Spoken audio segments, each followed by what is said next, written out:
حول ولا قوة إلا بالله العلي العظيم. أعوذ بالله من الشيطان الرجيم. بسم الله الرحمن الرحيم. الحمد لله الواحد الأحد الفرد الصمد الذي لم يلد ولم يولد ولم يكن له كفوا أحد. والصلاة والسلام على أفضل العدد والعبد المؤيد والرسول المسدد والمحمود الأحمد حبيب إله العالمين وبالقاسم محمد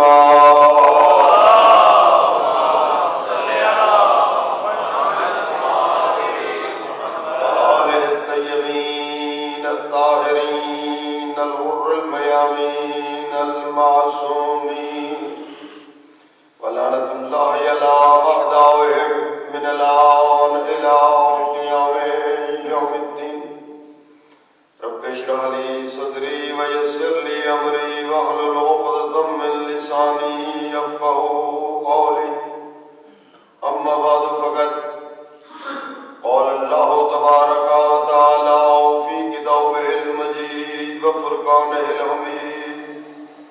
بسم الله الرحمن الرحيم. فبشر عبادي الذين يستمعون القول فيتبعون أحسنه أولئك الذين هداهم الله أولئك هم أولو الألباب. الصلوات.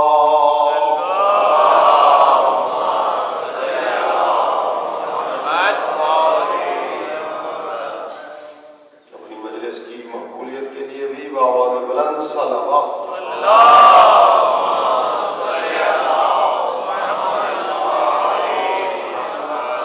جتنا دعائیں آپ کے دلوں میں موجود ہیں ان سب دعاؤں کی مستجابیت کے لیے بھی بآواز بلند صلوات.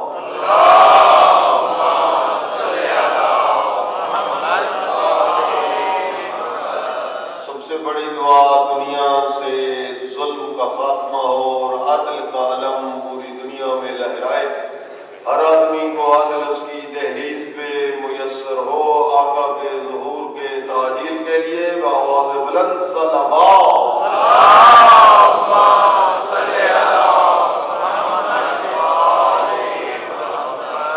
محترم مکرم معظم سامعین گرامی، قرآن کریم سورہ زمر کی آیت 17 اور 18 عنوان سخن ہے،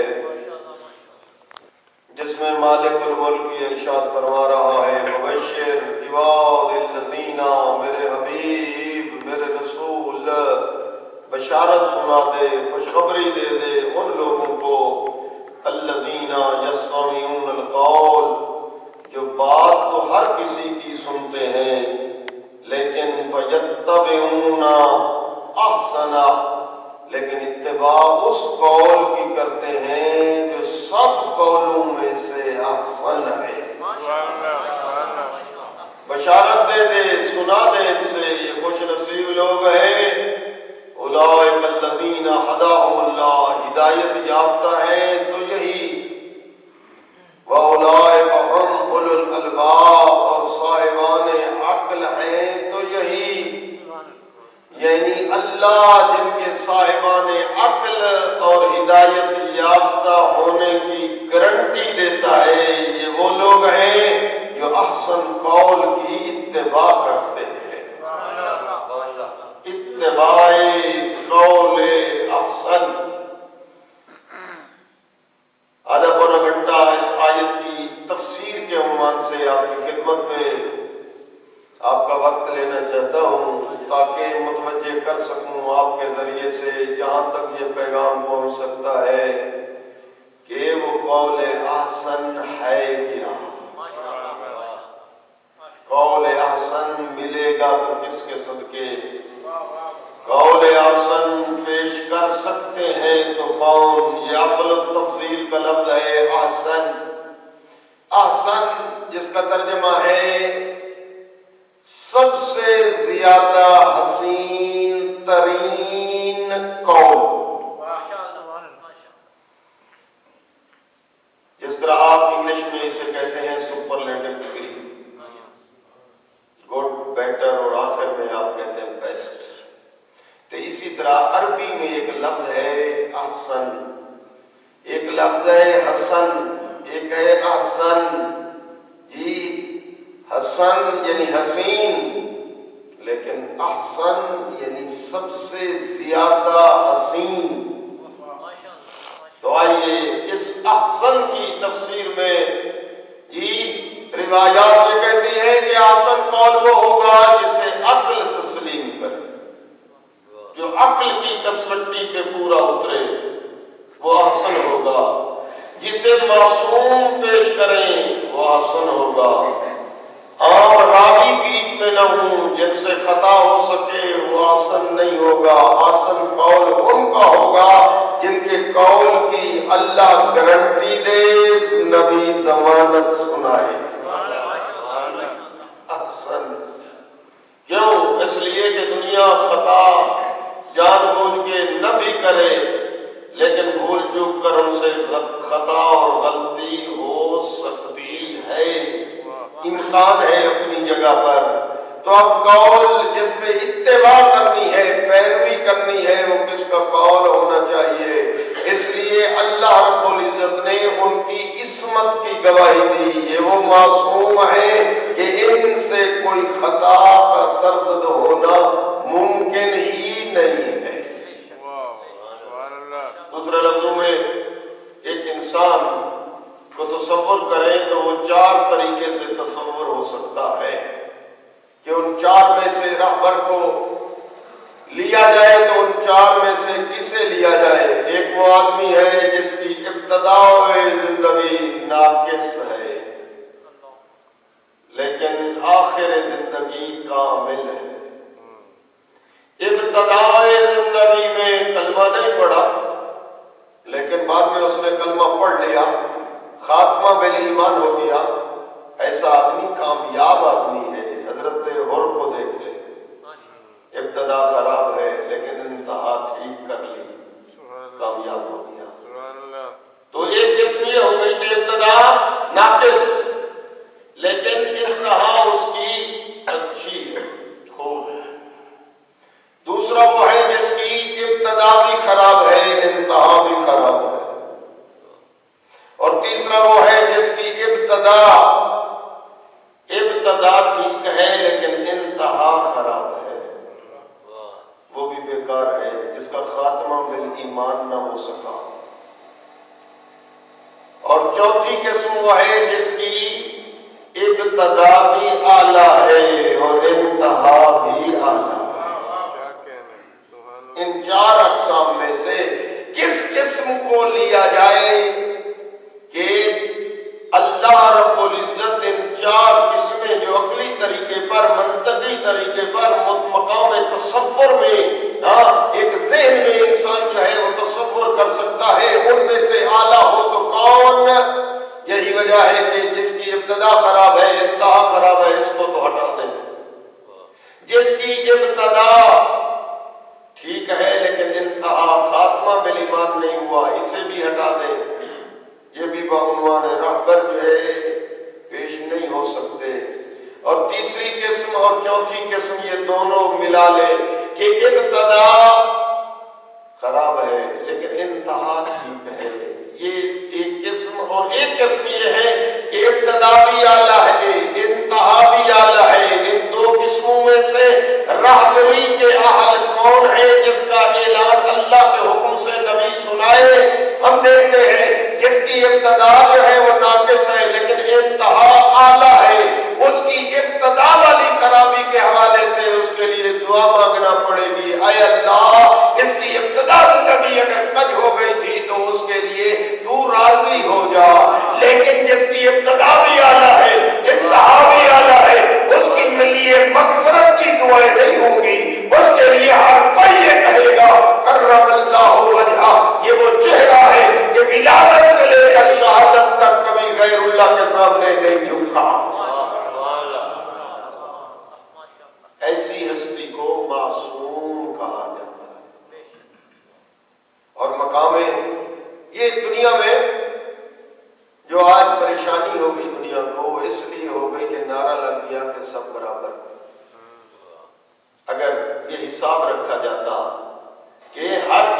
کو اس کی عظمت پہ مانا جاتا، اگر کوئی دنیا کا حکمران ہے اس کی حکمرانی کو تسلیم کیا جاتا کہ دنیا کے حوالے سے اسے یہ حکمرانی ملی ہے اور یہ صاحب حکومت ہے، اگر اس فضیلت سے اس سے یہ یاد کر لیا جاتا، لیکن اس کی فضیلت کچھ اور آگے نہ بڑھا دی جاتی کہ سب کو ایک ساتھ ایک صف میں کھڑا کر دیا جاتا، بتایا جاتا کہ دنیاوی حاکم اور ہے، اللہ کی طرف سے جو حاکم معین ہوئے ہیں وہ اور ہے، ہر صنف کا مقابلہ جو ہے ہم جنس سے ہوتا ہے نا، خاکی کا مقابلہ خاکی سے ہوگا، نوری کا مقابلہ نوری سے ہوگا، معصوم کا تقابل معصوم سے ہوگا، اور جس نے کلمہ پڑھا اس کا تقابل کلمہ پڑھنے والوں سے ہوگا، اور جس نے کلمہ پڑھایا۔ اصل میں یہ ملا دینے کا رزلٹ جو ہے وہ صحیح نہ آیا، جس کی وجہ سے انسان جو ہے وہ ذرا قرآن سے کوسوں دور چلا گیا۔ قرآن نے کہا تھا کہ قل هل يستوي الذين يعلمون والذين لا يعلمون، کیا جاننے والے اور نہ جاننے والے یہ دونوں برابر ہو سکتے ہیں؟ لیکن دنیا نے نعرہ لگایا کہ یہ سب برابر، جس کی وجہ سے یہ سارے اشتباہات اکٹھے ہو گئے۔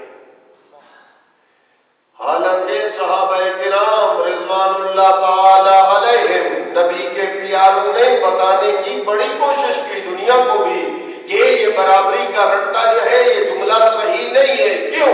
اس لیے کہ جب بھی یہی وجہ ہے، عبداللہ ابن عمر کے پاس ایک دیہات سے بندہ آیا اور دیکھ کر پوچھتا ہے عبداللہ ابن عمر ذرا بتائیں کہ صاحب فضائل کون لوگ ہیں جن کی فضیلتیں ہیں، ذرا وہ گن کر تو سنائیے۔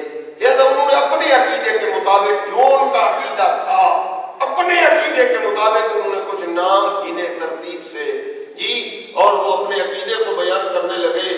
حضرت عبداللہ ابن عمر کیا کہتے ہیں؟ دیکھ کر کہتے ہیں الاول صدیق الاکبر، ترجمہ نہیں کرتا، آپ متوجہ ہو گئے، ثم فاروق الاعظم، ثم عثمان الغنی، ترتیب سے گنے جا رہا ہے۔ اور وہ جو آدمی بحث سے آیا تھا وہ سن رہا ہے کہ اس نے اپنے عقیدے کے مطابق صاحب فضائل فضیلت والی شخصیات کو گن رہا ہے، لیکن جیسے چوتھا نام آیا اس نے سوچا کہ چوتھے نمبر پہ حضرت امیر کا یہ نام لے گا، لیکن جیسے چوتھا نمبر آیا اس نے حضرت امیر کا نام نہ لیا، اور چوتھے نمبر پہ نام لیا عبد الرحمن ابن عوف کا۔ اس پوچھنے والے کی ایک دفعہ چیخ نکل گئی، دیکھ کے کہتا ہے عبداللہ ابن عمر یار تو نے کمال کر دیا، اینا علی ابن ابی طالب، تو نے علی کو چوتھے نمبر پہ بھی نہیں گنا۔ اس وقت عبداللہ کے تیور بدل گئے اور دیکھ کر کہتا ہے جاہل سائل، تو نے مجھ سے صحابہ کے متعلق پوچھا ہے، میں نے تجھے صحابہ کی لسٹ بتائی ہے، علی صحابی نہیں، علی اہل بیت ہے۔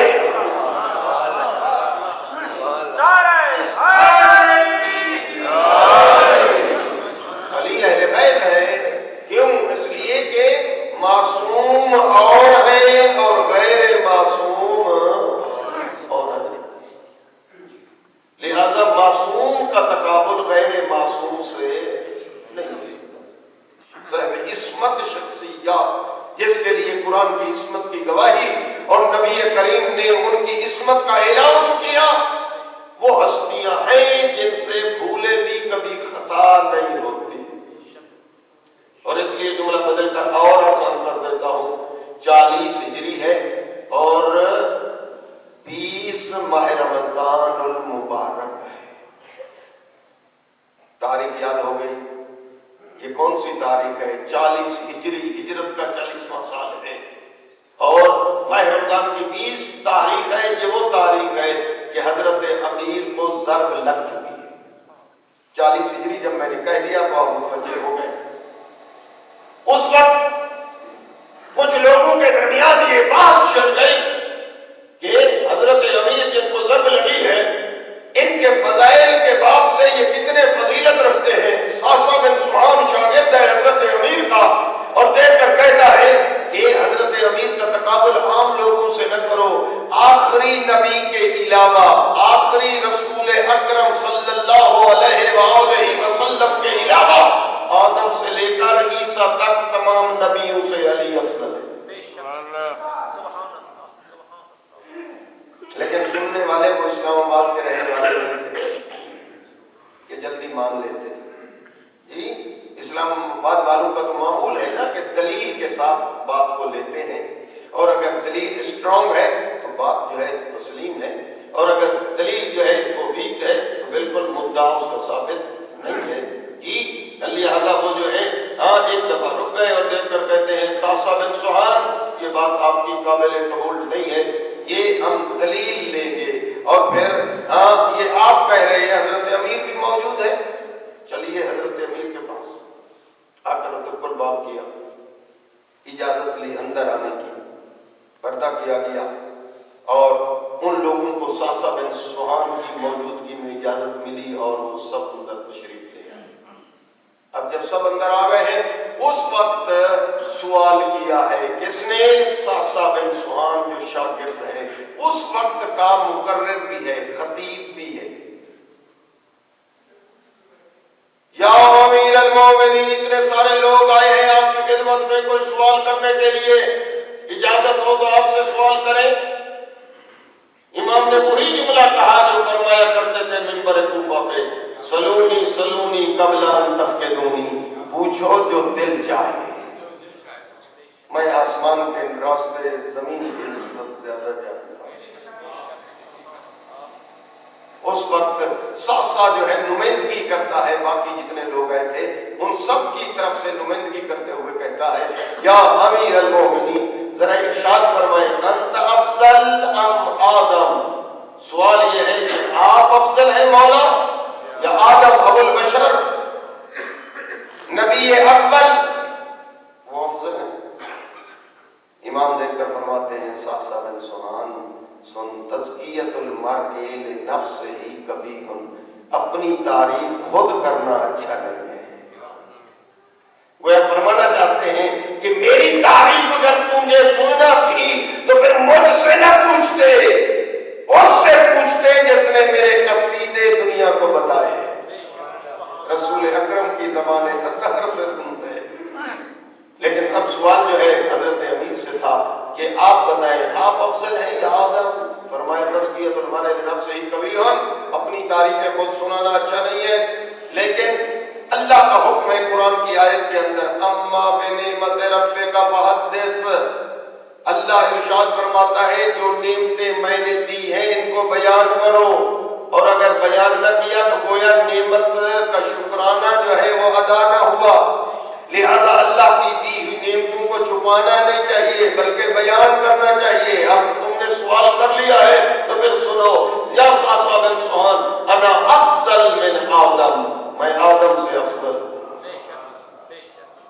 آگے پھر پوچھنے والا بھی ساسا تھا، ساسا بن سہان شاگرد امیر کا. کہتے لما ذالک یا امیر المؤمنین، مولا ارشاد فرمائیں کہ آپ افضل ہیں تو کس دلیل کی روح سے، کس دلیل کی؟ جی اس بات سے آپ جو ہے افضل ہیں حضرت آدم سے. اس وقت میرے آقا نے دلیل پیش کی، دیکھ کر فرمایا کہ آدم کے متعلق تمہیں علم ہے کہ حکم ہوا قرآن میں لا تقرب هذه الشجرہ، اس شجرہ کے قریب نہ جانا ہے آدم ورنہ جنت سے باہر جانا پڑے گا. یہ نہیں جو تھی یہ نہیں، یہ تحریمی نہیں تھی، نہ یہ تنزیہی تھی، یعنی یہ ترک اولا تھا. جوان بھی موجود ہے، ترک اولا کو گناہ نہیں ہوتا، ترک اولا یعنی ایک بہتر کام کو چھوڑ دینا، اسے کہتے ہیں ترک اولا. اس کی تفصیل تو انشاءاللہ آپ پہلے پارے کی جلد اول میں دیکھیں گے، لیکن میں مختصر اس کی تشریح یہ کرتا ہوں. ترک اولا یہ ہوتا ہے کہ انسان ایک بہتر کام کو چھوڑ دے. ڈاکٹر نے ایک نسخہ تجویز کیا اور دیکھ کر کہا کہ یہ دوائی اور یہ نسخہ کارگر ہوں گے، شرط یہ ہے کہ تو تلی ہوئی چیزیں نہ کر. اگر تلی ہوئی چیزیں آپ تناول کریں گے تو یہ دوائی جو ہے کارگر اور مؤثر نہیں ہوگی. لیکن اس مریض نے آ کر اس شخص نے آ کر وہ نسخہ بھی استعمال کیا اور تلی ہوئی چیزیں بھی تناول کی، تو کیا وہ تلی ہوئی چیزیں، وہ مرچیں، وہ مسالہ جات وہ حرام ہیں؟ نہیں، حرام نہیں ہے، پر ان کا استعمال سبب یہ بنے گا کہ وہ دوائی کارگر اور مؤثر نہیں ہوگی. بھی نہیں. اسی طرح آیت مجیدہ کو 3 جگہوں پہ یہ آیت ہے، حضرت میں اللہ ارشاد فرماتا ہے کہ یہ نہیں ارشادی ہے، یعنی ارشاد اس میں کیا جا رہا ہے کہ اگر آپ اس شجرہ کے قریب گئے تو فعل حرام تو نہیں ہے، گناہ تو نہیں ہے، لیکن اس کا لازمہ یہ ہے کہ جنت سے باہر جانا پڑے گا۔ اسے کہتے ہیں ترک اولا۔ ہاں یہ نبیوں کی زندگی میں ترک اولا یہ نظر آتا ہے، حرام نہیں، گناہ نہیں، اثم نہیں، یہ ترک اولا ہے، بہتر کام کو ترک کرنا۔ لیکن النبی بھی معصوم ہے، میں کہتا ہوں علی بھی معصوم ہے، ان کی عصمت اور ان کی عصمت میں اتنا بڑا فرق ہے کہ آدم کی زندگی میں ترک اولا نظر آتا ہے، علی کی زندگی ترک اولا سے بھی پاک تر ہے۔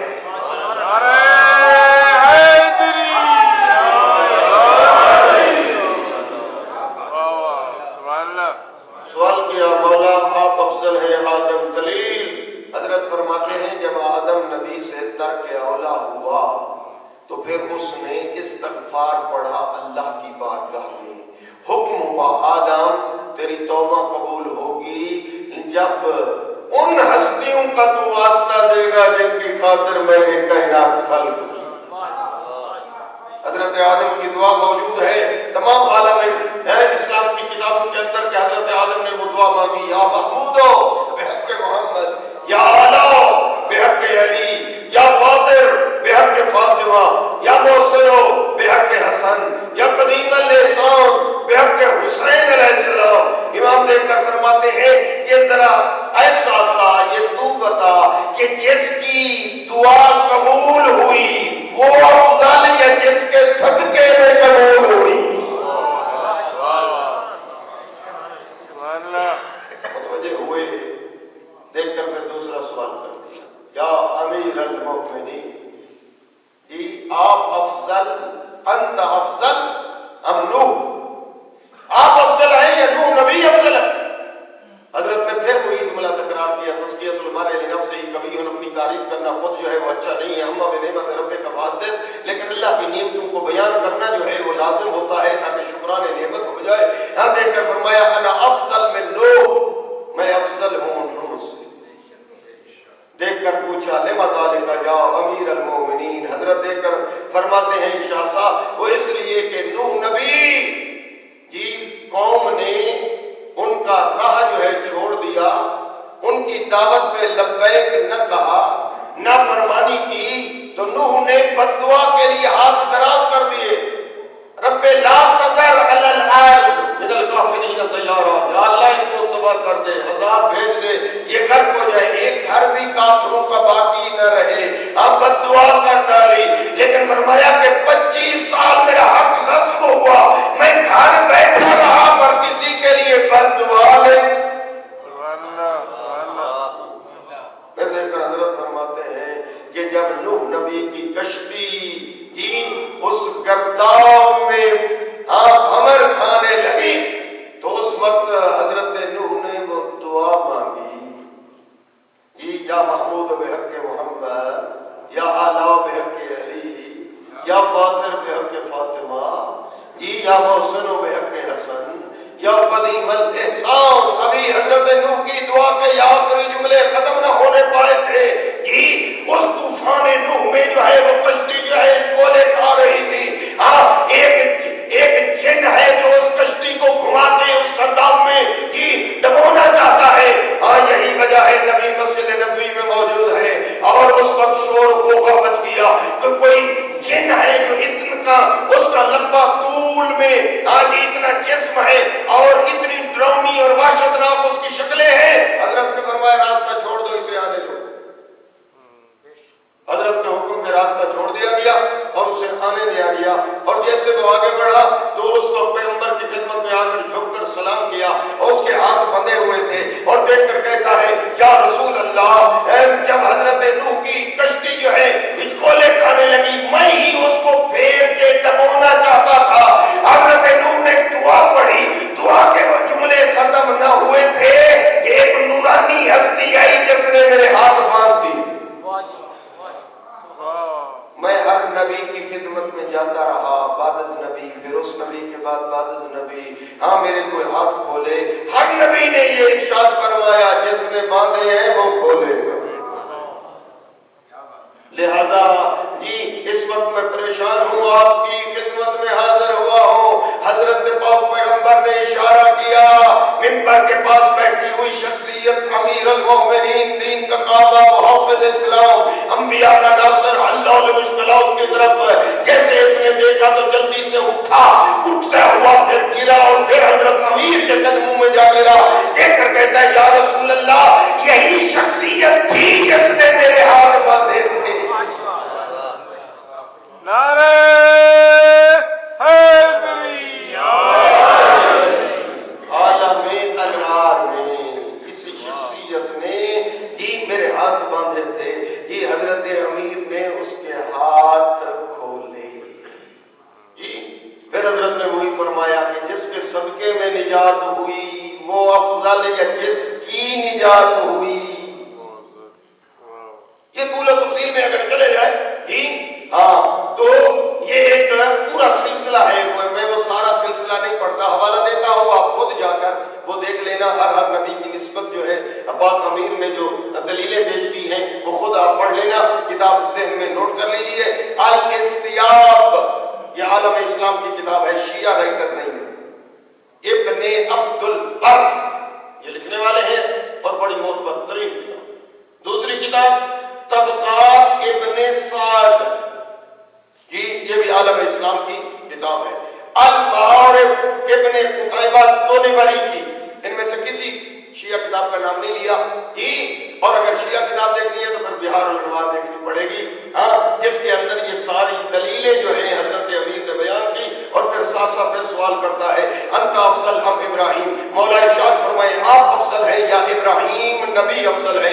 پھر دیکھ کر فرمایا انا افضل من ابراہیم، میں ابراہیم سے افضل ہوں، لما ذالک کیسے یا علی؟ اس وقت دیکھ کر ارشاد فرمایا کہ ابراہیم نے جب چاہا میرے اللہ یہ مردوں کو زندہ کر، ارشاد رب العزت ہوا یہ مردوں کو زندہ کرنے پہ تیرا یقین نہیں ہے؟ مالک میں چاہتا ہوں میرے سامنے مردہ زندہ ہوں، ہاں کیا یقین نہیں ہے کہ میں مردوں کو زندہ کر سکتا ہوں؟ مالک بلا یقین ہے، ولیکن لیطمئن قلبی، ابراہیم کہتے ہیں کہ مردے زندہ ہوتے دیکھوں گا تو میرا قلب مطمئن ہو جائے گا۔ ہاں علی امیر دیکھ کر فرماتے ہیں وہ مردوں کو زندہ ہوتے دیکھے تو اس کے ایمان کی منزل جو ہے بڑھ جاتی ہے اور قلب مطمئن ہو جاتا ہے۔ اللہ رب العزت نے میں علی کو اس منزل پہ پہنچایا ہے، لو کشف الغطا مزددت یقینا، اگر آسمان کے پردے ہٹ جائیں تو مزید یقین میں اضافہ ممکن ہی نہیں ہے۔ علی امیر المومنین اس منزل پہ پہنچے ہوئے، یہ ہے یقین کی منزل جی۔ اس کا طول و تفصیل ہے حضرت ابراہیم کے حوالے سے بھی، وہ بھی خود آپ دیکھ لیجئے، میں وہاں سے ایک آیت جو حضرت نے پیش کی وہ پڑھ دیتا ہوں۔ حضرت دیکھ کر فرماتے ہیں حضرت ابراہیم کو حکم یہ ہوا طاہر بیتی للطائفین والعاکفین، کہ بیت اللہ کو پاک کر دے اے ابراہیم۔ کس کے لیے؟ کس کے لیے؟ للطائفین طواف کرنے والوں کے لیے، والعاکفین کس کے لیے؟ اعتکاف میں بیٹھنے والوں کے لیے۔ اب جن کی نگاہیں تعریف میں ہے میں سوال کر سکتا ہوں کیا کہ جب سے بیت اللہ بنا ہے اور اب تک کون ہے جو بیت اللہ کے اندر اعتکاف میں رہا ہو؟ اعتکاف آپ بھی بیٹھتے ہیں، اسلام آباد ایسا شہر ہے جامع مسجد میں اعتکاف میں بیٹھا جاتا ہے، اور کم از کم 2 راتیں ایک اعتکاف کے لیے واجب ہیں۔ 3 دن ہوں گے لیکن راتیں بیچ میں 2، اور 2 راتیں جب تک نہ بیٹھیں اعتکاف مکمل نہیں ہوتا، اور پھر وہ اعتکاف مکمل ہو جائے پھر اور اعتکاف کی نیت کر لیں، اس میں بھی 2 راتیں وہ مکمل ہو جائے پھر اور ایک اعتکاف۔ یہ ماہ رجب میں بھی اعتکاف، ماہ رمضان میں بھی اعتکاف۔ تو اب ذرا تاریخ پہ آپ تاریخ پڑھنے والے ہیں، ایک نگاہ دوڑائے کہ جب سے بیت اللہ بنا ہے اور اب تک کون ہے جس کے لیے بیت کو پاک کیا جائے اور وہ بیت اللہ کے اندر اعتکاف میں بیٹھا ہو؟ تاریخ یہ کہتی ہے، پوری تاریخ اسلام میں ایک خاتون ہے جو 2 راتیں خلافت امیر کے وقت بیت اللہ میں رہی، اور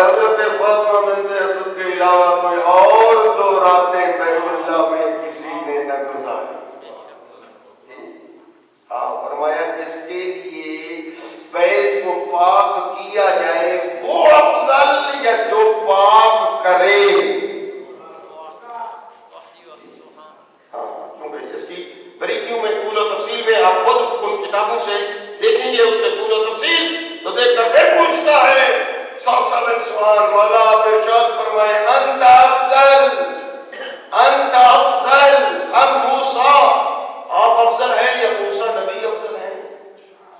امام دیکھ کر فرماتے ہیں لا افضل من موسیٰ، میں موسیٰ سے افضل ہوں۔ لما ذالک یا امیر المؤمنین دلیل، حضرت فرماتے ہیں کہ موسیٰ کو جب حکم ہوا جاؤ فرعون کو ڈراؤ، توحید کی دعوت دو، خوف خدا اسے دلاؤ، میرے مقابلے میں آ گیا ہے اور کہتا ہے انا ربکم الاعلی، میں رب ہوں اعلی۔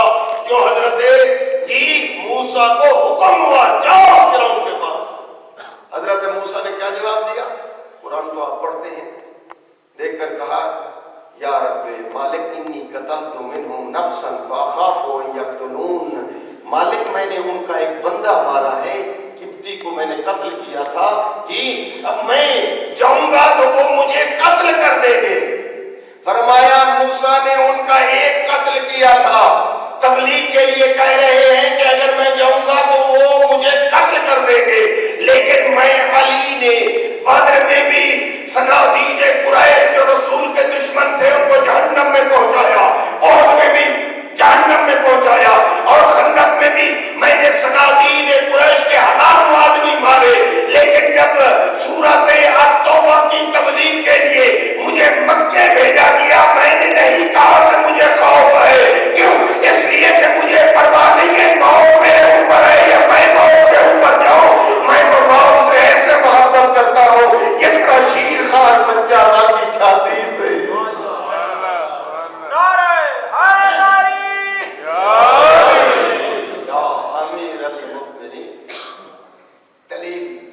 حضرت دیکھ کر فرماتے ہیں جب مالک کا حکم ہوا موسیٰ یہ آسا زمین پہ پھینک، اور جب زمین پہ پھینکے گا تو یہ اژدہا بن جائے گا، اژدہا بنا تو حکم کیا ہوا خذ ولا تخف، قرآن کریم میں خذ ولا تخف، موسیٰ اسے اٹھا لے ہم اس کو اصلی حالت میں پلٹا دیں گے۔ اب قرآن کہتا ہے حضرت موسیٰ نبی کے متعلق وجد فی نفسہ خیفۃ موسیٰ، موسیٰ نے اپنے اندر خوف محسوس کیا اور اس عصا کو جو اژدہا کی شکل میں تھا ہاتھ نہ بڑھایا۔ وجدہ قرآن ہے حدیث نہیں ہے، وجدہ فی نفسہ خیفۃ موسیٰ، موسیٰ نے اپنے اندر خوف محسوس کیا، اے مالک کا نے حکم فرمایا موسیٰ لا تخف، اس کو اٹھا لے، پر فرمایا کہ وہ موسیٰ کی جوانی تھی، میرا بچپن تھا، میں جھولے میں سویا ہوا تھا، وہ آسا سے بنا ہوا اژدہا تھا، اور جب اصلی اژدہا جھولے کے قریب آیا امیر المومنین کے ہاتھ بچپن میں اٹھے ہیں اور اژدہا کے منہ میں ڈال کر دو برابر برابر حصے یوں کیے کہ اگر راولپنڈی کے کسی زرگر سے وزن کرایا جاتا تو رتی کا فرق نہ تھا۔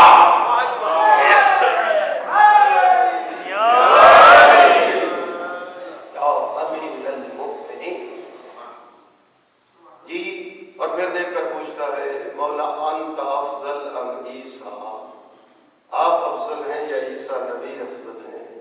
اس وقت امام دیکھ کر فرماتے ہیں انا افضل من عیسیٰ، عیسیٰ کی ولادت کے وقت مادر عیسیٰ حضرت مریم جب بیت المقدس کے قریب آئی، بیت المقدس خانہ کعبہ سے عظمت میں کم ہے اور خانہ کعبہ عظمت میں بیت المقدس سے بھائی گناہ جو ہے وہ زیادہ اصلاً نسبت تناسب ہی نہیں ہے، لیکن جب بیت المقدس کے قریب ہی حکم ہوا یا مریم اے مریم اخرجی، یہاں سے چلی جا، ھذا بیت العبادہ، یہ عبادت کا گھر ہے، لا بیت الولادہ، یہ ولادت کا گھر نہیں ہے، لہذا حضرت مریم حضرت عیسیٰ کی وقت ولادت وہاں سے چلی گئی اور باہر ولادت ہوئی ہے حضرت عیسیٰ کی، لیکن جب میری ولادت کے وقت میری ماں جو ہے بیت اللہ کا طواف کرنے کے بعد بیت اللہ کا غلاف پکڑا ہے اور دعا مانگی ہے تو بیت اللہ کی دیوار میں ڈر بنا اور عاطف غیبی نے یہ آواز دی یا فاطمہ بنت اسد ادخلی، اے فاطمہ بنت جسد اندر چلیا ہاذا بیت العبادہ، یہ عبادت کا گھر ہے، ولیکن ولدک عین السعادہ، لیکن تیرا بیٹا ایسا ہے جو عبادت خانے کو عبادت خانہ بنائے گا۔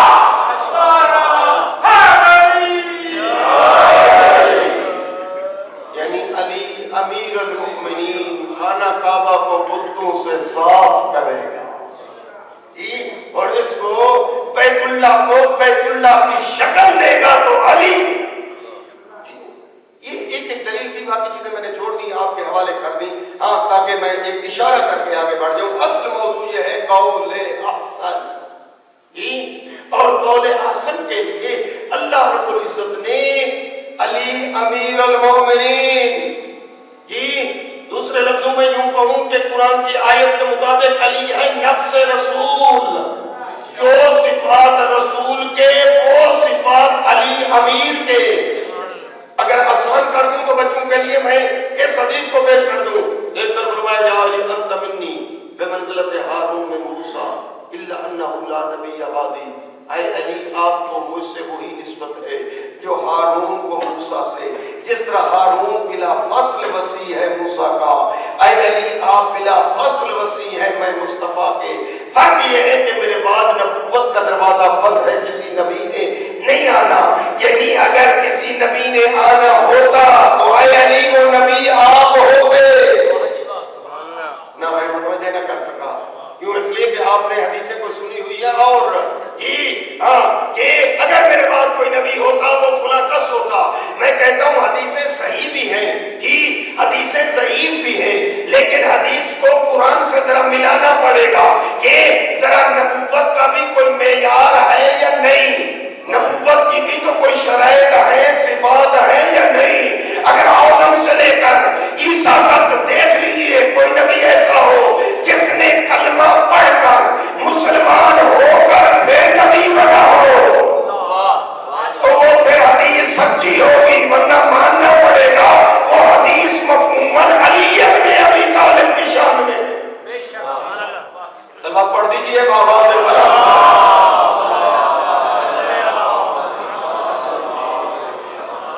اس لیے جملے کو آگے بڑھانے کے لیے کہتا ہوں علی امیر المومنین کا تقابل غیر معصوم سے نہیں ہو سکتا، اور اگر علی امیر کے صفات دیکھنے ہوں آئے نبی کے پاک زبان اطہر سے خود سن لیجئے کہ قال رسول اللہ، اور یہ کتاب حوالہ دے دوں مودۃ القربہ ہے، اللہ محمدانی کی کتاب ہے، یہ شیعہ رائٹر نہیں ہے، وہ لکھتا ہے قال رسول اللہ، نبی فرماتے ہیں من اراد ان ينظر الى آدم في علمه والى نوح في فهمه والى ابراہیم بقدرته والى یعقوب في صبره والى یوسف في حسنه وجماله والى موسى في عبادته والى عیسیٰ في زهده والى محمد في حسبه ونسبه فلينظر الى ولي ابن ابي طالب۔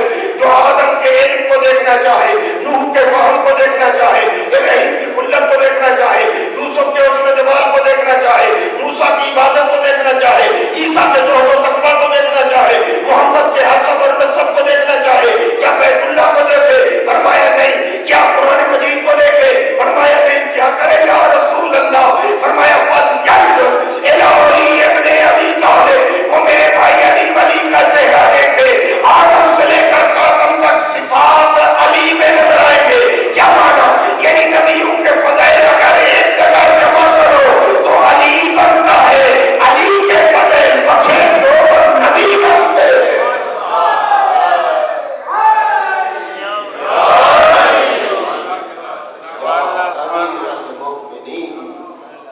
عظمت امیر المؤمنین،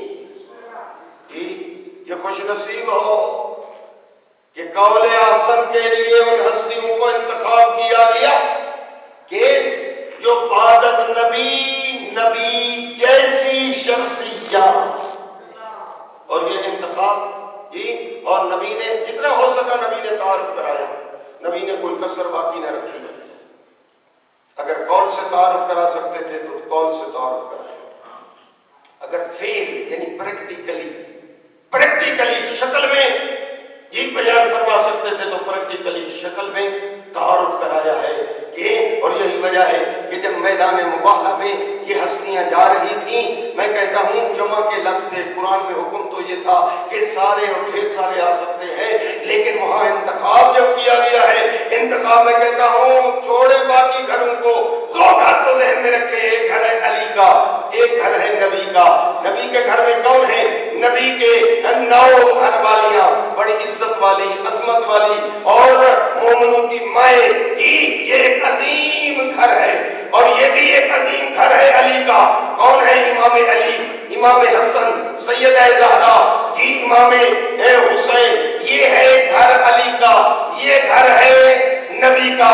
جب انتخاب کیا ہے میرے نبی نے، ایک دفعہ اپنے گھر کو بھی دیکھا، علی کے گھر کو بھی دیکھا، جب 4 ساتھیوں یہ انتخاب نبی کا تھا، اپنے گھر کو بھی دیکھا، علی کے گھر کو بھی دیکھا، اپنے گھر سے ایک بھی ایسا نہ ملا جسے میدان مباہلہ میں لے کے چلے، علی کے گھر سے ایک بھی ایسا نہ ملا جسے گھر چھوڑ۔ ابنا انا لیے تو علی کے گھر سے، نسانا کا انتخاب کیا تو علی کے گھر سے، انفسنا، نفس رسول، جان رسول، رسول جیسا، وہ بھی لیا تو علی کے گھر سے۔ جی یعنی تعارف کرایا ہے کہ معصوم کون ہے، ورنہ ہستیاں تو بڑی موجود تھی۔ جی اور آخری 2 جملے اور میں پڑھ جاؤں گا دعا کی سمت۔ جی اور وہ جملہ یہ ہے کہ اللہ رب العزت نے معین کر دیا، نص کر دی، تصریح کر دی کہ دین اسلام کا راہبر وہ ہوگا جو نبی کی طرح معصوم ہو۔ بس باقی جتنی شخصیات ہیں وہ ہر زاویے اور حوالے سے عزت والی، وہ شخصیات عظمت والی، پر دین کی راہبری کا کام وہ انجام دیں گے جو نبی کی طرح معصوم ہو۔ یہ تو دعویٰ ہے مولانا۔ دلیل مقام دلیل میں 2 جملے وہی عرض کیا کرنا چاہتا ہوں کہ یہی وجہ ہے جب سورہ توبہ نازل ہوئی اور ایک بزرگ جو ہے وہ سورت لے کر روانہ ہو گئے، کہاں؟ مکے۔ حکم یہ تھا کہ یہ سورہ توبہ مکے والوں کو سنائی جائے اور ان سے مشرکین سے برات کا اعلان کیا جائے، اور یہ وہ سورہ ہے جس کی بسم اللہ الرحمن الرحیم نہیں ہے، یاد نہ رہے تو اس کا دوسرا نام ہے سورہ برات اور سورہ توبہ۔ غضب کی آیات ہیں، لہذا ابتدا میں بسم اللہ ہی نہیں ہے۔ جی اور یہ حکم ہوا کہ مکے جا کر اس کی کوئی تبلیغ کرے۔ یہ ایک سورت ہے، پورا قرآن نہیں ہے۔ نوجوانوں جب یہ سورت وہ بزرگ شخصیت میں ادب اور احترام کا قائل ہوں لے کر روانہ ہو گئے، وہ روانہ ہو گئے، پیچھے سے جبریل آ گئے، دیکھ کر کہتے ہیں یا رسول اللہ ارشاد رب العزت ہے، مالک الملک حکم دے رہا ہے، لا یبلغها الا انت ورجل منک۔ مالک فرماتا ہے سورت برات کی تبلیغ کرنے کے لیے مکے یا آپ جائیں یا وہ جائیں جو آپ جیسا، لا یبلغها الا انت، آپ جائیں اور رجل منک، یا وہ جائے جو آپ سے، آپ جیسا۔ جی اب کیا ہوا؟ اب متوجہ ہو گئے جو پہلی شخصیت روانہ ہو گئی تھی وہ رسول جیسی نہیں تھی۔ اب اپنے پہلو میں بیٹھے ہوئے، ہاں اپنے بھائی علی بلی کو دیکھا ہے رسول اکرم نے، ارشاد فرمایا یا علی جاؤ وہ سورت اس سے لے لو اور اسے واپس کرو۔ جی تاریخ پہ تو آپ کی نگاہ ہے، سرکار امیر کائنات گئے اور وہ سورت البرات ان سے لے لی اور انہیں واپس کر دیا۔ اس نے آ کر پیغمبر سے سوال کیا کہ مورے متعلق حکم نازل ہوا؟ پیغمبر نے فرمایا حکم یہ آیا ہے یا میں جاؤں یا تبلیغ برات کے لیے مکے اس کو بھیجوں جو مجھ جیسا۔ اب یہاں سے نتیجہ، چلو اس دفعہ وہ چلے گئے تھے، دوسری دفعہ پھر نہ بھیجتے، یا ممکن ہے آپ ذرا یہ سوال بھی کر سکتے ہیں کہ نبی کو علم تھا یا نہیں؟ انہیں یہ جا رہے ہیں پیچھے سے، جی جبریل حکم لے کر آ جائیں گے، ابتدا سے ہی علی امیر کو بھیج دیتے۔ دوستو اگر اگر ابتدا سے علی امیر کو نبی بھیج دیتے، آج دنیا ہمیں نہ بولنے دیتی، کہتی نبی ہمیشہ بھیجتے ہی علی کو تھے، کسی اور کو تو موقع ہی نہیں ملتا تھا۔ اگر نبی کریم موقع دیتے تو علی کے علاوہ کچھ اور شخصیات بھی جا کر تبلیغ کر سکتی تھیں، لیکن نبی نے بتا دیا دیکھو میں تو بھیجتا ہوں مگر وہ راضی نہیں ہوگا، ایک سورت کی تبلیغ کرنی ہو تو وہ راضی نہیں ہوگا غیر معصوم کے لیے، پورے قرآن کی تبلیغ علی کے ہوتے ہوئے غیر معصوم کرے تو وہ کیسے راضی ہو؟ نعرہ حیدری، معصوم، عصمت، اور یہی وجہ ہے اگر بات واضح ہو گئی ہے التماس دعا نہیں تو اسی جملے سے لے لیجئے کہ معصوم کون ہے۔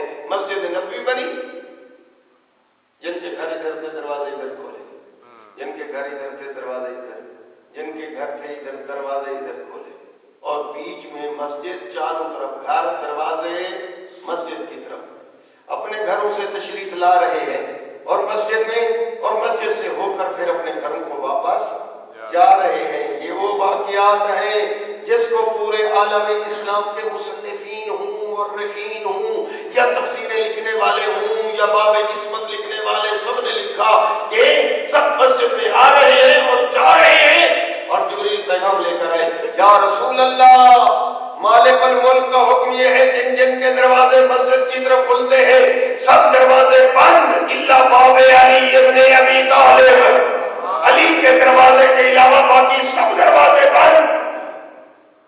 آپ سوچ رہے ہیں وہ حکم آیا بات اتفاق سے مان لی گئی؟ نہیں، باتیں ہونے لگی جی ہاں، خواہش مند لوگ جب بند تو سب کے پھر علی کا کیوں کھلا ہو، اور اگر کھلے ہیں تو پھر سب کے دروازے کھلے۔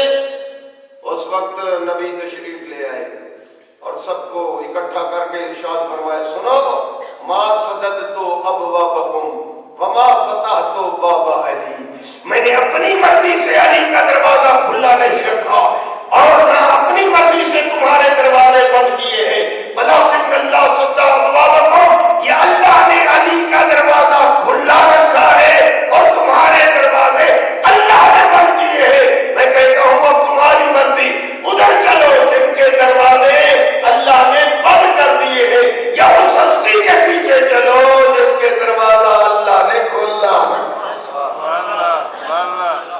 معصوم، عصمت، خوش نصیب ہے کہ آپ کو علی جیسا مرشد نصیب ہو۔ اور اس حوالے سے بھی میں آپ کو مبارک دینا چاہتا ہوں اس زاویے سے کہ جی جس طرح آپ کے دل کی تمنا حسرت ہے کہ ہمارا امام ایسا ہو کہ اس جیسا پھر کوئی اور امام کائنات میں نہ ہو، تو یہی آپ کی دعا قبول ہوئی، بلکہ میں یوں کہہ دوں کہ پوری دنیا نے میٹنگ کر کے علی جیسی ہستی آپ کو الاٹ کر دی۔ چلو علی آپ ہی کیسے؟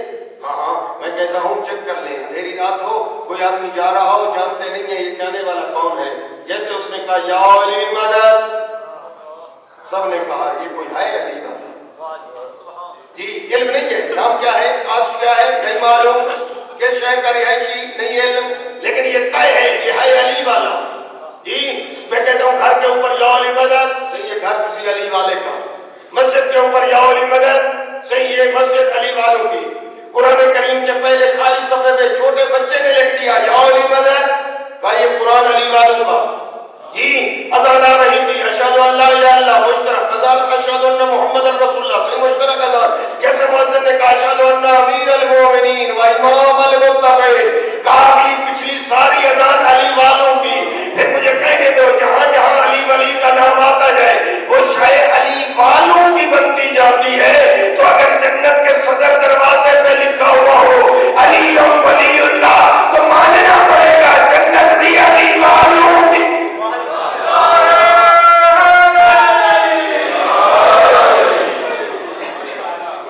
کبھی فرماتے ہیں میں جنت کی سیر معراج کے موقع پہ میں نے کی اور میں نے مین دروازے پہ لکھا ہوا خود پڑھا لا الہ الا اللہ محمد رسول اللہ علی ولی اللہ والفاطمہ امۃ اللہ والحسن والحسین سب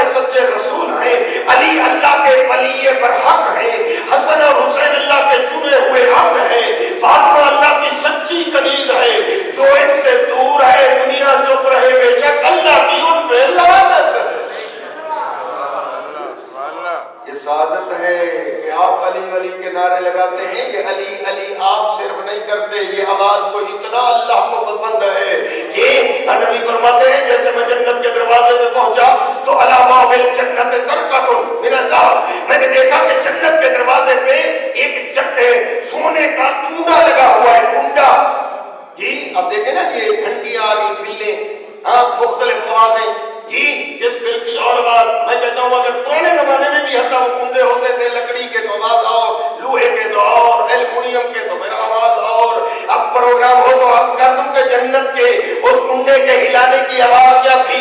نبی فرماتے ہیں فحرک تو میں نے جیسے وہ جنت کے سونے کے کنڈے کو ہلایا فصوتها اس کی آواز یہ تھی یا علی یا علی یا علی یا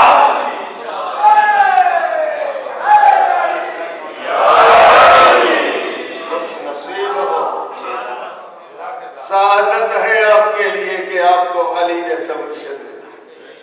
اور پھر یہ امتحان بھی ہے میرے سمیت سب کا، جس طرح آپ ہم سب کہتے ہیں کہ ہم علی والے ہیں، میں کہتا ہوں گارنٹی یہ ہے علی فرمائیں یہ میرے، یا جملے کو آسان کروں جس طرح ہم کہتے ہیں ہمارے امام جیسا کوئی نہ ہو، علی بھی چاہتے ہیں میرے غلام جیسا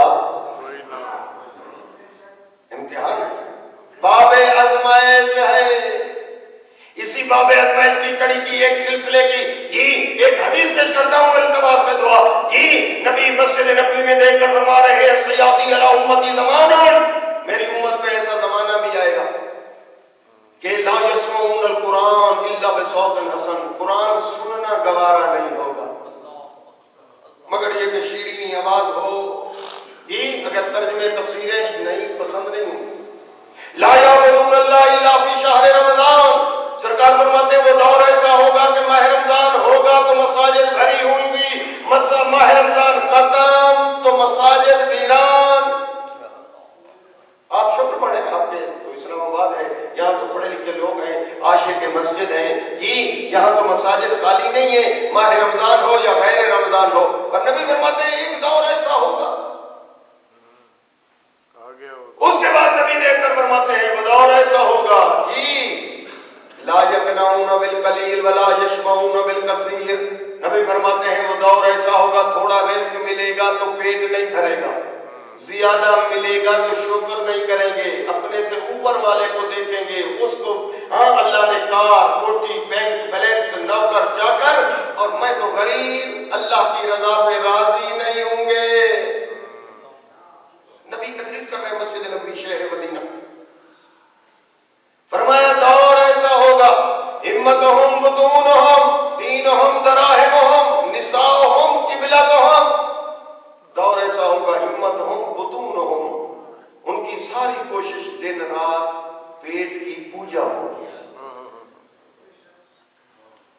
شکم پرستی کا دور ہوگا دینہم دراہمہم، نبی کی تقریر سرکار فرما رہے آخری دور ایسا ہوگا ہوں گے میرے امتی کلمہ میرا پڑھیں گے کہلائیں گے محمدی، پر حالت کیا ہوگی دینہم دراہمہم، دین ان کا پیسہ ہوگا،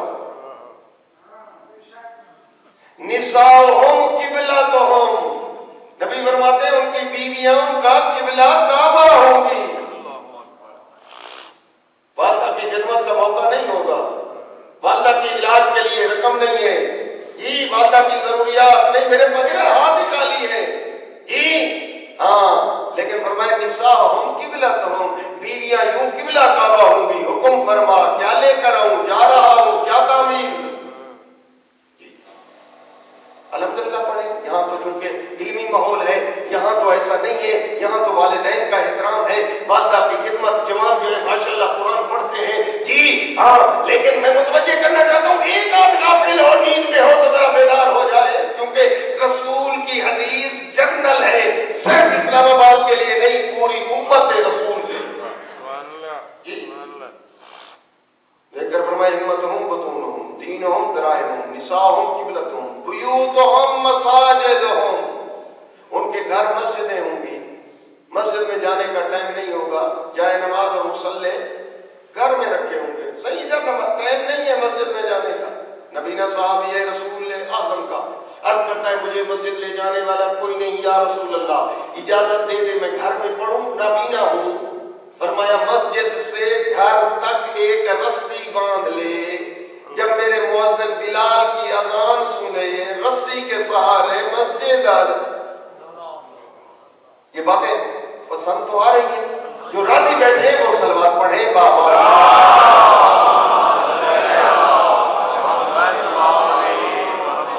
سمجھ گئے میری تقریر جی؟ ہاں میں نے وعدہ کیا کہ جی چونکہ ایک حدیث آ گئی ہے, اس حدیث کا ترجمہ لیجیے التماس سے دعا. دیکھ کر فرمایا وہ دور ایسا ہوگا لا حیاء لنسائہم ولا صبر لفقرائہم ولا سخاء لاغنیائہم. وہ دور ایسا ہوگا عورتوں کی آنکھوں سے حیا ختم ہو جائے گا, محرم اور نامحرم کے درمیان فرق نہیں. جب میں ایسی تقریریں کرتا ہوں مجھے کہتے ہیں کچھ دوست مولانا یہ 1400 سال پرانی باتیں لے کر بیٹھے ہو, اب تو ماڈرن دور ہے, ترقی ہو گئی ہے, یہ باتیں کیا جی؟ لا حیاء لنسائہم ولا صبر لفقرائہم. جو غریب لوگ ہوں گے صبر کا پیمانہ لبریز ہوگا, اللہ کا شکوہ ہوگا زبان پہ, اللہ سے راضی نہیں ہوں گے, موت آئے گی اللہ پہ راضی نہیں. ولا سخاء لاغنیائہم, غنی لوگ جو ہوں گے پیسے والے دولت والے, وہ بینکوں میں اکاؤنٹ, اس بینک میں اس بینک میں, یہ اکاؤنٹ جمع ذخیرہ جی. آپ تو ماشاءاللہ زکوٰۃ نکالنے والے لوگ ہوں گے یقیناً, اس لیے میرا خیال یہ ہے کہ جہاں علم زیادہ ہے وہاں عمل زیادہ ہوگا, میرا جو خیال و تجزیہ ہے. یقیناً آپ تو جی ہاں بے شک اگر جمع بھی کرتے ہوں گے تو زکوٰۃ نکالنے کے بعد, خمس نکالنے کے بعد, یتیم پروری کے بعد, بیوگان کے حقوق ادا کرنے کے, صلہ رحمی کے بعد جی فرمایا وہ دور ایسا ہوگا آخری دور. آپ سمجھے نبی کے سینے میں کتنا درد ہوگا اپنی امت کی اصلاح کے لیے جی. دیکھ کر فرمایا وہ دور ایسا ہوگا, عجیب جملہ نبی نے فرمایا, یحبون خمسا وینسون خمسا, میرے امتی کو 5 چیزیں یاد ہوں گی 5 چیزیں بھول جائیں گی. وہاں سے راوی اٹھا ہاتھ باندھ کے کہتا ہے یا رسول اللہ وہ 5 چیزیں کون سی ہوں گی جو آپ کے امتی بھول جائیں گے اور 5 سے محبت کریں گے. دیکھ کر فرمایا پہلا یحبون الدنیا وینسون الآخرہ, میری امت کی حالت یہ ہوگی دنیا سے محبت ہوگی آخرت کو بھول جائیں گے. پہلا جملہ نوٹ ہو گیا. دوسرا دیکھ کر فرمایا یحبون المال وینسون الحساب, مال کی جمع آوری سے محبت ہوگی اور اس کا حساب کتاب بھول جائیں گے. کہاں سے آیا, کیسے کمایا, حلال ہے حرام ہے, اس پہ واجب ہے کوئی چیز نہیں, کیا نہیں, کوئی حساب نہیں. یحبون القصور وینسون القبور, تیسری صفت ان لوگوں میں یہ ہوگی کہ یحبون القصور, قصر بنائیں گے. قصر کہتے ہیں محل, ماڑیاں, آسمان سے باتیں کرنے والی عمارتیں جی, ان سے ماڑیوں اور بلڈنگوں سے محبت ہوگی اور قبروں کو بھول جائیں گے. پھر فرمایا یحبون النساء وینسون الحور, عورتوں سے محبت ہوگی اور حوروں کو بھول جائیں گے. آخری جملہ دیکھ کر فرمایا وہ دور ایسا ہوگا کہ یحبون النفس وینسون الرب, اپنے آپ سے محبت ہوگی اور اپنے رب کو بھول جائیں گے. اگر یہ باتیں ان کے اندر ہوں تو بتا دو ان 3 عذاب ان پر ٹوٹ پڑیں گے. یرفع اللہ البرکہ من اموالہم, ان کے رزق سے برکت ختم ہو جائے. دوسرا عذاب یہ ہوگا یسلط اللہ علیہم سلطانا جائرا, فاسق فاجر حکمران ان کے سر پہ مسلط ہوں گے. پھر دعائیں مانگیں گے یا اللہ یہ ٹل جائے, وہ دعائیں قبول نہیں ہوں گی, خود منتخب کیا ہوگا. آخری دیکھ کر فرمایا کہ پھر وہ یخرجون من الدنیا بغیر ایمان, دنیا سے روانگی ہوگی ایمان سے ہاتھ دھو کر.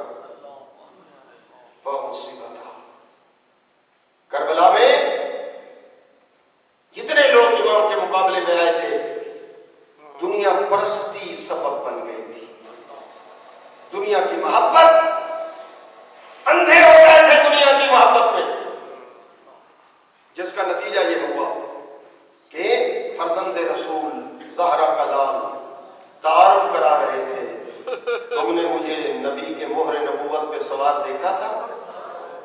ہاں دیکھا تھا.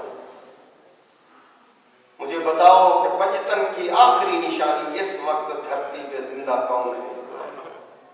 کہنے لگے پنجتن کی نشانی آپ ہیں آخری. فرمایا پھر تم نہیں جانتے کہ یہ خیمے میں جو یہ مستورات ہیں یہ نبی کی بیٹیاں ہیں. دنیا غالب آ گئی تھی. بعض تو کہتے تھے بغضاً لأبیک، تیرے بابے کا بدلہ لینا ہے آج. بدر و احد میں جو تیرے بابا نے ہمارے بڑوں کو مارا اس کا انتقام لینا ہے. اور کچھ عمر ابن سعد جو جملہ کہہ رہا تھا وہ یہ تھا، حسین تیرے نانا کی شفاعت وہ ادھار ہے اور یزید کا انعام نقد ہے. یہ اس کا جملہ تھا. دنیا پرستی، زر پرستی، جس نے فرزند رسول کو قتل کر دیا. آج تو پھر اس شہزادی کی شہادت کا دن ہے جس کی عمر تھوڑی ہے مصائب زیادہ. اور مل کر فرصہ دیں امام زمانہ کی خدمت میں، مجلس کے اصلی بارش. اگر مائیں بہنیں موجود ہیں تو وہ فرصہ دیں سیدہ زہرا کو. یہ وہ معصومہ ہے، 4 سال اس کا سن لکھا گیا ہے. اگر کسی نے زیادہ لکھا ہے تو وہ 5 سال ہے، لیکن آپ صاحب اولاد ہیں، چھوٹی اولاد والے، 4 سال کا سن بھی آپ کو علم ہے.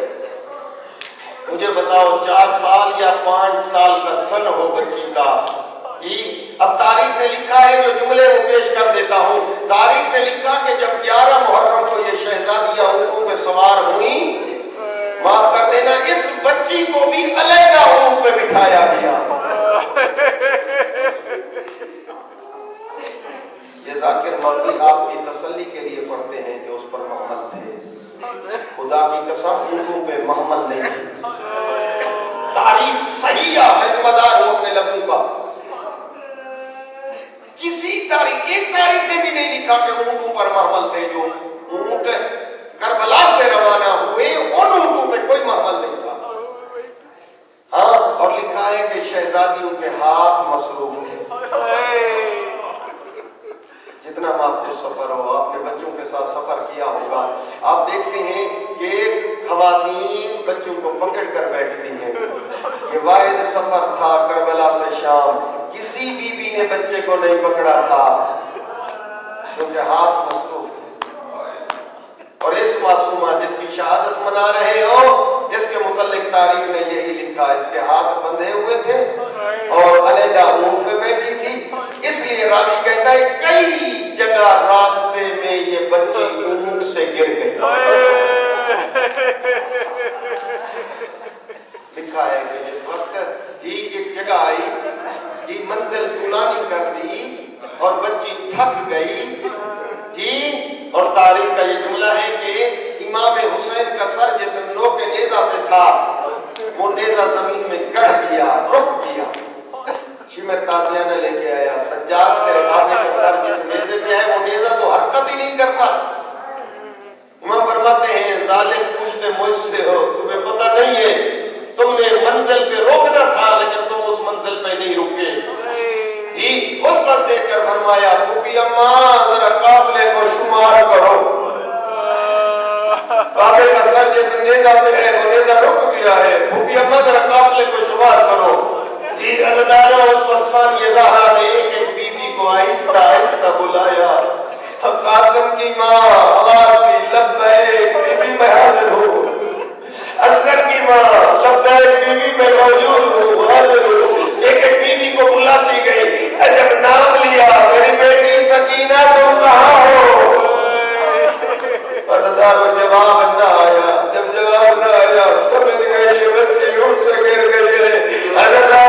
جس طرح غازی زین سے اترے تھے شہزادی سے اونٹ سے آئی ہے زمین پر، اس وقت چلنا شروع کیا جس طرف سے قافلہ آ رہا تھا. کیا دیکھا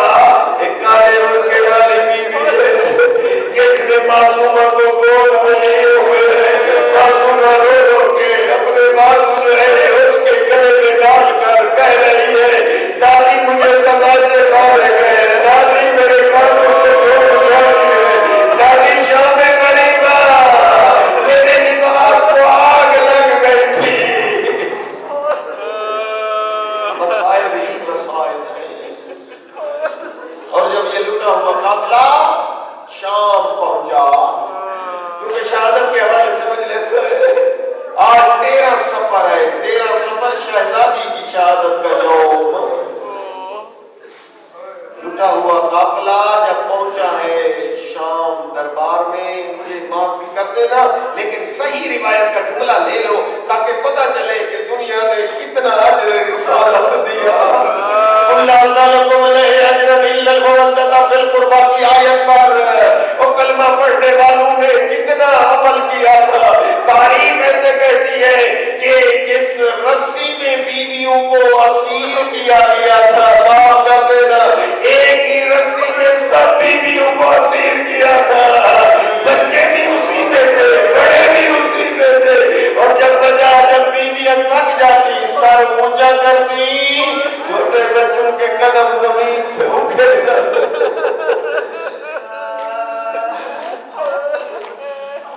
دربار میں یہ قافلہ پہنچا. دربار یزید میں مختلف سفیر مختلف ملکوں کے آئے ہوئے تھے. سفیر روم نے دیکھا ایک بچی ہے جس نے ایک ہاتھ منہ پہ رکھا ہوا ہے, ایک ہاتھ وہ گلے والی رسی میں ڈالا ہوا ہے. اس وقت یزید سے دیکھ کر کہتا ہے, او یزید بتا یہ معصومہ کم سے جس نے ایک ہاتھ گلے والی رسی پہ ایک ہاتھ منہ پہ, یہ کیا وجہ ہے؟ پوچھا گیا. اس وقت شہزادی دیکھ کر کہتی ہے سفیر روم باقی بیویوں کے سر کے بال بڑے تھے, انہوں نے بالوں سے اپنا چہرہ چھپایا ہے. میرے بال چھوٹے ہیں, میں اپنا چہرہ اپنے ہاتھ سے چھپائے ہوئے ہوں. اور دوسرا ہاتھ گلے میں اس لیے رکھا ہے کہ ظالموں نے رسی کس کے باندھ دی ہے, میں سانس نہیں لے پا رہی. سفیر روم کے کہنے پر یزید نے ایک سپاہی کو حکم دیا جلدی بڑھ کر اس بچی کے گلے سے رسی ڈھیلی کر دے. وہ سپاہی آگے بڑھا, جیسے اس بچی کے قریب آیا, دیکھ کر بچی کہتی ہے سپاہی میرے قریب نہ آنا, میں حسین کی بیٹی ہوں, میں سید راضی ہوں, مجھے کوئی نامعلوم ہاتھ نہ لگائے. رسی کھولنا ہے تو میرے بھائی سجاد کو اجازت مل جائے. اور جب یہ لٹا ہوا قافلہ پھر پہنچا ہے زندان شام. زندان شام میں پہنچا. وہ بچی جو اتنے لمبے سفر میں سو نہ سکی, یا بعض کہتے ہیں کہ سونا چاہتی تھی کان دکھ جاتے تھے. مٹی کی ایک چھوٹی سی ڈھیری بنائی اور اسے تکیہ بنایا, اور سفروں کی تھکی ہوئی یتیمہ سو گئی. اور جب سو گئی عالم خواب میں اپنے بابا کی زیارت ہوئی. جیسے بابا کی زیارت ہوئی اٹھ بیٹھی, جا کے کہتی آئینہ ابھی میرے بابا کہاں چلے گئے, ابھی مجھے میرے بابا لینے آئے تھے. اس وقت بیویاں اٹھاتی ہے تو بچی بابے کو یاد کیے جا رہی ہے. سجاد بابا کے بڑے کہتی ہے میرے بابا بھی ابھی ایسے آئینہ ابھی اور میرے بھائی میرے بابا کہاں چلے گئے. رونے کی آواز یزید تک پہنچی. ہاں بتایا گیا بابے کو دیکھا ہے, بچی بابے کو یاد کر کے رو رہی ہے. امام کا سر بھیجا گیا ٹھلی رات کو. چھوٹی اولاد والے دعا مانگا کرو, کوئی بچی نیند سے اٹھ کر بابے کو اس حال میں نہ دیکھے. جیسے سرایا ہے زندان میں, رومال ہٹایا ہے بچی نے, بابے کا کٹا ہوا سر, بہتا ہوا خون, بہترم کی زلفیں بہترم کی زلفیں بہترم, ریش مبارک میں ریت اور خون ملا ہوا تھا. بچی نے باقی سر اٹھایا, اپنے سینے میں رکھ دیا اور وہاں لیٹ گئی ہے زندان کے اندر. دیکھ کر کہتی ہے بابا پہلے آپ مجھے اپنے سینے میں سلایا کرتے تھے, بابا بھی آپ میرے سینے میں سو گئے. اور سینے میں سر رکھ کر مرثیہ ہے عربی میں پڑھا, جس کا ترجمہ یہ ہے بابا یہ آپ کی رکھیں کس نے کر دی, بابا مجھے صغیری میں یتیم کس نے کیا. پھر اس کے بعد اپنے دکھ بیان کیے, بابا وہ جو آپ نے پہنائے تھے ظالموں نے اتارے نہیں, چھین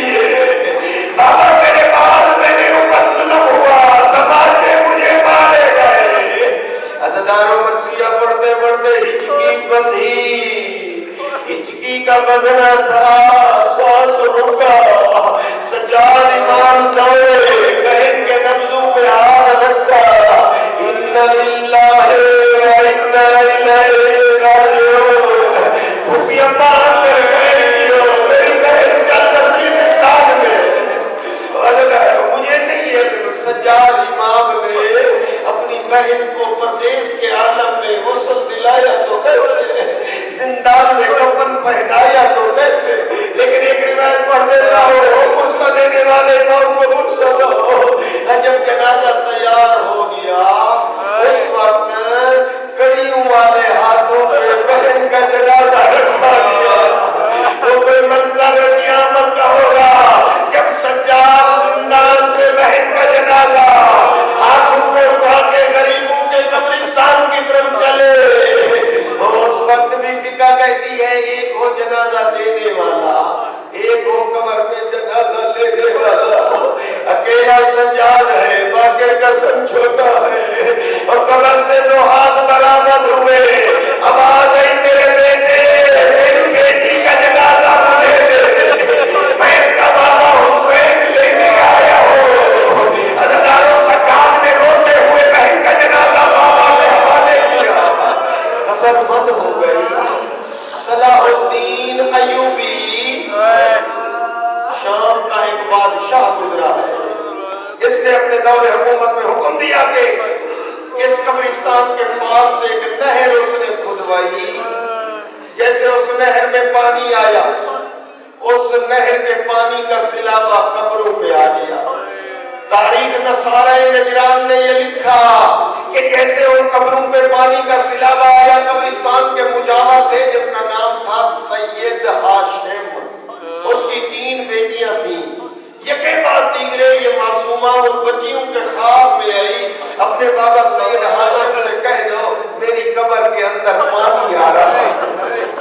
بابا سے کہہ دو اپنے بابا سے کہہ دو میری قبر میں پانی آ رہا ہے میں پیاسے باپ کی پیاسی بیٹی ہوں. اب بابا سے کہہ دو رات کے ٹائم قبر کھول کے میری قبر یہاں سے محفوظ جگہ پہ منتقل کر دے. ازداروں یہ سیدزادیاں بچیاں روتی رہی پر خواب اپنے بابا کو نہ سنایا.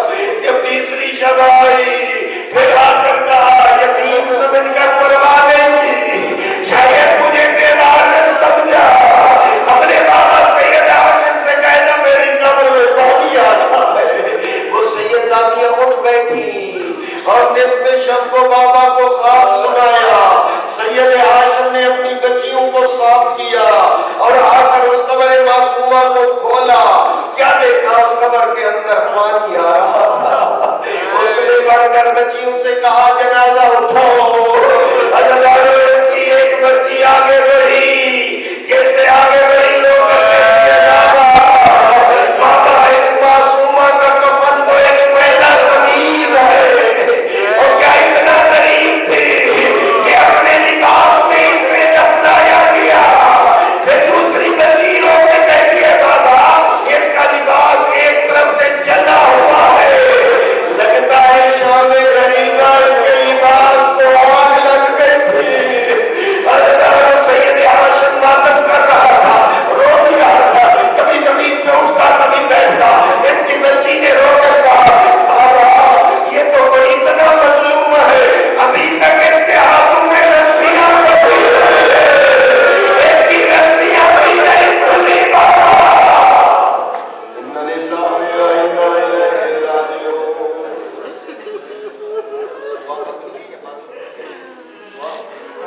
اللہم صلی علی محمد و آل محمد. یا اللہ اس مجلس کو اپنی بارگاہ میں منظور و مقبول فرما.